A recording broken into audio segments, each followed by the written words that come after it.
Hello, everyone, and welcome to Vanished Chicagoland Stories, the podcast, episode 12. I am your host, Pete Costanis, and this program is brought to you by Starbeat Presents What's Happening. Here is a commercial from 1981. Starbeat presents What's Happening. Through April 19th, Puttin' on the Ritz on Butterfield Road, 1 mile east of Highland Avenue, Oak Brook, features top live entertainment with never a cover. Jamette, Monday through Thursday, Windjammer, Friday and Saturday at the grand opening of In and Around, 10235 West Grand Avenue, Franklin Park. The Saints and Sinners in Willow Springs features a 10-man male dancer extravaganza Wednesday, plus a special Easter party Saturday. Classic rock with Red Muldoon and air guitar competition Thursdays at Eric the Red, 3300 West 111th Street, Chicago. A $2 million unbelievable intergalactic robot show at Tobia's, 6020 West Belmont, Chicago, Wednesday, April 22nd. The Vineyard, 75th and Cass Darien, presents The Outside Chance, plus Wednesdays, chicken and ribs, all you can eat, $4.95. The Ship's Rail Turtle Trot at 154th and Calumet Expressway in the Dalton Lodge with $250 weekly cash prize, Mondays. This is Steve Cronin. For more What's Happening information, call the Starbeat dictaphone at 948-8800. And I am back. I hope you enjoyed that commercial. I remember watching it on TV when I was in high school, and after that, when I attended Daly College on the southwest side, South Pulaski Road. I'm still there as far as I know. Anyway, thank you for joining me. I'm Pete Costanis. I'm your host for Vanished Chicagoland Stories, episode 12. You can also find me on Facebook, Twitter, and my other social media accounts, and also on my blog at vanishedchicagoland.blog. Okay, today we're going to be talking about a few things I posted so far this week on my Facebook page. And the first thing we'll talk about is Wag's Restaurants. Now, Wag's is still remembered by everyone, and it's kind of like Denny's, which is still here, but it was owned by the company Walgreens, and it was a chain of casual dining, family restaurants, and they were all over the Chicagoland area, and they were open mostly at 24 hours a day, so you can have anything to eat in the morning, during the day, after midnight, whatever time you were hungry. So there were about pretty much a lot of them through in Chicago, as I mentioned before. And it started in the 1970s. I don't know exactly when, but I posted a photo recently. There was one that opened at the Apparel Center in Chicago, I believe at Merchandise Mart. And it was around 1976, so I think that's when it started. And then the couple of places that I went to was near my old neighborhood at 79th and Cicero in the Scottsdale neighborhood. Another place was at Addison and right near WGN Studio. I think Addison and Ashland, yeah, or like by the Kennedy. At the time, I was going to DeVry Institute of Technology during the 1980s, and I remember one time it was close to graduation. We finished our final exams, my class that is, and a couple of classmates suggested we go eat there, and I've never been there before, so I said okay. And we went there. It was located in Addison, and it was very nice. You know, food was good. A lot of people remembered their specific favorite of eating there, and it was open at 24 hours a day, and just like the rest of the other locations. And like I said before, it was just like Denny's. It was very good. And a lot of people remembered it fondly today. And you can still find menus, kids menus, anything on eBay or any auction sites on the web. I went out of business in 1991, which is a shame. I wish it stayed, but I think it was bought by Shoney's, and Shoney's replaced the Wags restaurant, and I never went to Shoney's, so it wasn't here very long. So that's a shame. So some have been converted to IHOP restaurants. They're still around, which is fine. So that's all I know about Wags. And let's see what else we talk about. Today, also, I want to talk about that something I did not post it, but it was something belated, a belated anniversary. Last year was the 60th anniversary of the debut of the Flintstones. And the reason I chose that to speak about is I remember the memories of watching that wonderful show, and I still watch it from time to time. But the first time I saw it was on Channel 9, the reruns. The show ran from 1960 to 1966 for 6 years, and then it went into syndication at WGN in the fall of 1967. And the first time I saw the show was probably around 69 or 70 when I was about 5 or 6 years old. And the reruns continued to air on Channel 9 for many, many years. And I remember during when I was at grade school, Fraser Thomas of Garfield Goose, the host, he hosted the Flintstones, and that was strange because he talked about, I don't remember exactly. He described like each episode. And I remember he was at a studio and he had all the heads, disembodied heads of all the characters, Fred, Wilma, Betty, and Barney. I think Dino was there too. And that was enjoyable to watch. And he made you feel comfortable, explain the episodes, and then you will watch the show. I still find it hilarious, and it's great. And they show all these gadgets, all the animals that are being gadgets in the house, like a dishwasher, garbage disposal, phonograph player, the radio. They would have a bird in there. That's fun. Who could forget like famous things that happened on the Flintstones? And then, when Fred was riding his Flintmobile, I think that's what it's called. But in order to start his car, he would, run with his feet. And then that would get the car going.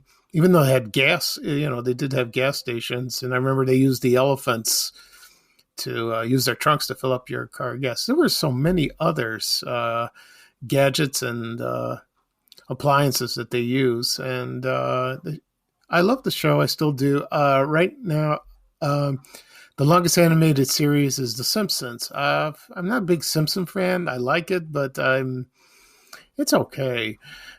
Not to put down any fans, but it is a good show. It's still entertaining. But I'm a diehard Flintstones fan, and I remember when Cocoa Pebbles and Fruity Pebbles came out. That was a big hit. It's still around, and I remember the commercials on TV. And let's see. So I'm trying to think what else. Yeah, so the show, right, it was currently running on MTV, not MTV, excuse me, MeTV. And I just read they're going to take it off the air. And it'll still be on the air, but it was on every day at 6:00. So people and because the show was aired prime time during its heyday in the 60s. So right now the Blu-ray has been released. I haven't bought it yet. I will buy it, see how that looks. And I heard it just looks awesome. It looks beautiful. So I intend to buy that soon. And So I was going to do a story about the anniversary of the Flintstones on my blog, but I kept putting it off. But someday I will. So we'll see what happens. Okay. The next thing I will discuss is just a moment. I will tell you what is next, because there's a couple of, I want to thank people for their comments this week of posting of my posts, and they enjoy it. Okay. Next thing I want to talk about is something I totally forgot. Excuse me. It's the Greyhound Post House Cafeteria. I never knew that the Greyhound bus station that was once located at Randolph Street and Clark Street had a restaurant. And I found a menu, and it's from 1953. I think that's when it was its grand opening, and it looked beautiful. And I'm reading a couple items on the menu, and they had like appetizers, soup, uh, oyster bisque, Parisienne. Sounds good. Not a big oyster fan. They also had baked ham, spaghetti, hot beef sandwiches, roast beef, corned beef. For kids, they had peanut butter sandwich, chicken salad sandwich, and a cup of soup. And for desserts, they had tutti frutti shortcake. I would like to see that. And pie or cake, jello, or ice cream. So, yeah, I don't know when the bus station closed. I think it's located now on West Harrison Street near the Chicago Circle campus. The only time I went there is my family and I drove to. No, the bus drove us to DeKalb. It was my brother's godparents' house. They moved there, and we visited there. So we took the bus. We didn't drive at the time, and it was nice, you know. And it didn't take very long to get there. So I don't remember where the bus stopped and how we got picked up. I don't remember that at all. And, because it happened in 72, 73, and I was very little. And so that was the only time I rode a Greyhound bus. Greyhound's still around. A lot of people, I don't know if people still use to go on vacations. It's reasonable, but, you have to sit there a long time, but at least you see the countryside when you are being ridden in there. So that sounds nice. Okay. Another thing I want to talk about is something else I did not post is something called the TV Forecast magazine, which was a predecessor to TV Guide. About a couple years ago, I created a video and I put together all the covers that were in circulation. And the magazine started in May 1948. And at the time, there were two TV stations. And I think one was WGN and the other one was WBKB, I believe, which was Channel 4, which was WBBM later on. It's kind of crazy history of that. It was called WBKB Channel 4 CBS. Excuse me. Then there were just two TV stations, and on the cover of the first issue was the Chicago Cubs. And I think it was in May, and I think that's when they first aired the baseball games there, which is Chicago Cubs. I don't know when the White Sox aired. I think it came later on. And anyway, the magazine was published here in Chicago. And let's see, it was publishing in the basement classroom of Abbott Hall at Northwestern University campus in Evanston. So they, the funny story, it says here they didn't have any money to bound their first issue, so they used staplers borrowed from the professors. So they didn't have their own office supplies. So they for the past months they sent if you subscribe, they would send it to your home. The price of the magazines were 15 cents, and then so it ran until March of 1953. Then TV Guide bought them. And the first issue of TV Guide was in April 1953 with Lucille Ball from I Love Lucy with a picture of her newborn son, Desi Arnaz Jr., which last year I finally obtained a copy of it. It's not in great shape, but I got a copy. I always wanted it since I was a little boy. And I got it. And I read through all the program listings, and it's very interesting what programs were on. What programs were on local stations like WGN, WBKB, and WNBQ, which was Channel 5, and then later on turned to WMEQ. So I said previously I created a video, and I placed all the covers, and there were a lot. So that I made it like a movie. So you have to, if you see it on YouTube under my name, Pete Costanis, you would find it, and you'll see all the covers in chronological order. And there was one issue I couldn't find, so I had to make a copy of it. And I think it was in September 1951. And then after I published the video, I did find one online. So maybe I'll re-edit the video and place it there. We'll see about that. So a lot of famous people were on the covers. There was Howdy Doody, Cook LaFran and Ollie, Gene Autry. Some have appeared many times on the covers. There was Arthur Godfrey. There was Mary Hartline from Super Circus. A lot of celebrities, local celebrities, national celebrities. I Love Lucy was featured maybe a couple times, sometimes with her husband. And other TV shows I remember was Eve Arden on Armis Brooks. And I think Jack Webb from Dragnet. So they're collectibles now. I think the first one is very rare from 1948 in May. And I would like to get that. But the last time I looked, it was cost like about $1,000. So it's out of my price range. Well, you never know. Someday I might buy it. So that was interesting. And it wasn't fancy like TV Guide. Now, TV Guide is published bi-weekly. And I still buy it because I love doing the crossword puzzles. I did that ever since I was a kid. And I have a few collectibles of TV Guides probably in the 50s, 60s, 70s. And I also collected TV Guides that were very personal to me.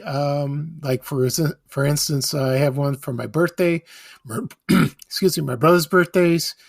When my mom and dad got married, and when my mother came to America in 1962, and I got an issue of that.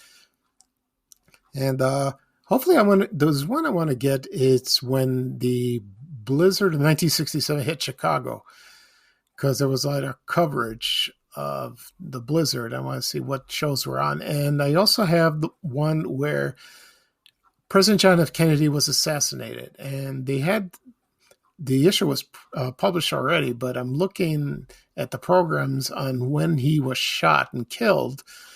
And the next day they had full TV coverage on all TV stations, but they interrupted all the programming. So I have what was supposed to be aired that day, which was cool. Okay. So let's see what else we'll talk about. Yesterday I posted a photo of the Ivanhoe Theater, and it was also a restaurant. I have a little history of that. It was located at 3000 North Clark Street in Chicago. It was also known as the Ivanhoe Castle or building, restaurant, whatever. And the restaurant ran from 1920 to 1975. And according to the history of this, it was a speakeasy. And I think Al Capone, I don't know if he ran it or he just visited there, but that was pretty interesting like that. And the theater was added in 1966. So I never been there, and I heard when they had the theater, there were some famous celebrities that did dinner theater there, and that would have been cool. And then it also ran many productions of local theater companies, like for example, Steppenwolf, Victory Gardens, and it was there for a long, long time. And the place is still there, but now it's a Binny's liquor store. So maybe one day I'll go visit there just to check it out. Maybe there's something. I know the outside still looks like the castle, but inside I'm sure it's been redone. So, and also I mentioned the catacombs that were downstairs. I'm not very familiar with that, but they said it's real cool down there. And from people that I've heard, they said the food over there was wonderful. It really was kind of medieval, just like the one at I forgot the name of the place, the one in Schaumburg, the medieval. I forgot what it's called because I've never been there, and they just recently opened. It reminds me of a restaurant near my old neighborhood on the southwest side called Royal Castle, and that was located like 85th and Cicero. I was there for a long time, and from what I've gathered, a lot of people liked the place, and it was very, very nice. Okay, so that will be all for today. I'm glad you joined me. I sound a little hoarse. Maybe I do with the microphone, the headphones. So I really enjoyed this episode, and thank you for joining me. I will publish it later on today on my social media accounts and my blog at danchicagoland.blog. And hopefully you can tune in to the next episode. It'll probably be this weekend for episode 13. And now this is Pete Castanis, your host for Vanished Chicagoland Stories, the podcast. And I hope everyone will have a great day, and I will talk to you soon. Bye-bye for now.